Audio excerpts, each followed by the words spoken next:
Good morning, Grace City. You know, in my undergrad years at Penn State, I was not at all shy about hitchhiking my way from my home in Pittsburgh to Penn State over in central Pennsylvania. And I went on some longer trips as well.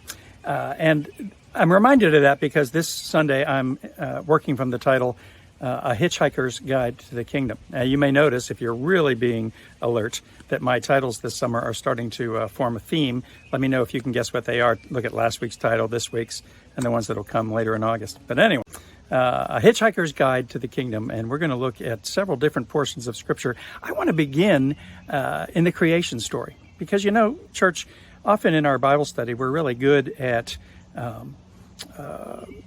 embracing the diversity of God's creation when it comes to things like you see behind me in my garden, you know, plants, animals. There's somewhere between 3 and 30 million species on Earth, and we're pretty good at that. We're not particularly good stewards of all of it, right? But we are able to embrace that kind of diversity. But when it comes to human creation, in that same line in Genesis, we're not that good. We tend to kind of lose our steam and lose our capacity to embrace the diversity of human creation.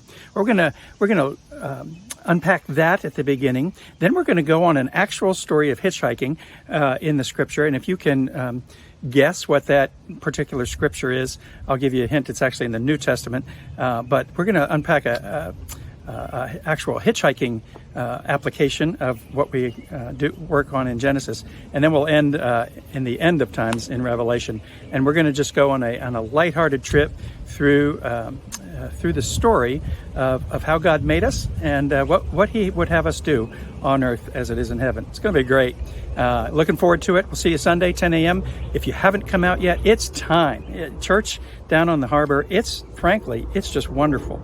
And we need community to do what God would have us do. We need to get up off our couches and spend some time together.